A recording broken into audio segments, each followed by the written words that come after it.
বন্ধুরা, একটা সময় ছিল যখন দক্ষিণ এশিয়ার মানুষ স্বপ্ন দেখত এই অঞ্চল একদিন একসাথে চলবে। দরিদ্র, জলবায়ু পরিবর্তন, বাণিজ্য বাধা, এইসব সমস্যার সমাধানে হাত মিলাবে সবাই। আর সেই স্বপ্নকে বাস্তব করতে তৈরি হয়েছিল সার্ক, দক্ষিণ এশিয়া আঞ্চলিক সহযোগিতা সংস্থা। কিন্তু আজ সেই সার্ক নামের সংগঠনটি যেন এক গভীর ঘুমে। প্রায় এক দশক ধরে এটি কার্যত অচল। সম্মেলন হয় না, সিদ্ধান্ত হয় না, আলোচনা তো দূরের কথা, দেশগুলো একে অপরের সাথে চোখে চাওয়াচাই করে না। এমনটা হলো কেন? মূল সমস্যা ভারত পাকিস্তান দ্বন্দ্ব। 2016 সালে ইসলামাবাদ একটি সার্ক শীর্ষ সম্মেলন হওয়ার কথা ছিল, কিন্তু ভারত জানিয়ে দিল তারা অংশ নেবে না। কারণ হিসেবে দেখানো হলো নিরাপত্তার প্রশ্ন। ভারতের দেখা দেখি অন্য কয়েকটি দেশও পিছালো, সম্মেলন বাতিল হলো, আর সেই সার্ক থেমে গেল।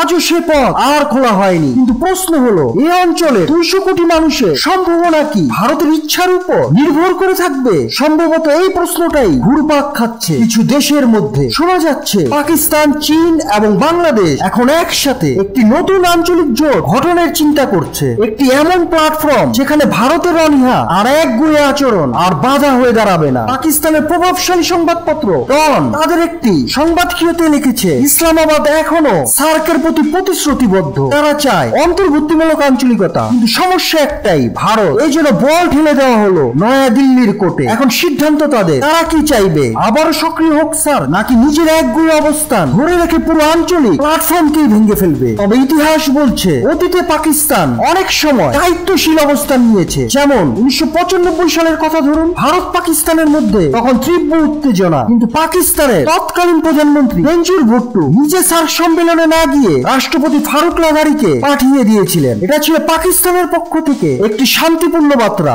আজ আবার ইসলামাবাদ সেই পুরনো বার্তা পুনরাবৃত্ত করছে। চলুন আমরা একসাথে এগোই। কিন্তু নয়াদিল্লি কি সেই বার্তা শুনবে? কারণ আজকের দিনে যখন বিশ্ব জুড়ে অর্থনৈতিক টানাপোড়েন চলছে, সম্পদের জন্য লড়াই বাড়ছে, তখন এই অঞ্চল যদি নিজের ঐক্য না গড়ে তোলে, তাহলে ক্ষতিটা হবে আমাদেরই। দক্ষিণ এশিয়ার সাধারণ মানুষই পিছিয়ে পড়বে উন্নয়নের দৌড়ে। সার্ক যদি ব্যর্থ হয়, তাহলে হয়তো ইতিহাস একদিন প্রশ্ন করবে দক্ষিণ এশিয়ার সম্ভাবনা এই মৃত্যুতে কার দায় বেশি। ভারত থাকুক বা না থাকুক, দক্ষিণ এশিয়ার দেশগুলোকে নিজের পথ খুঁজতেই হবে। কারণ উন্নয়ন থেমে থাকলে ইতিহাস কাউকে ক্ষমা করে না।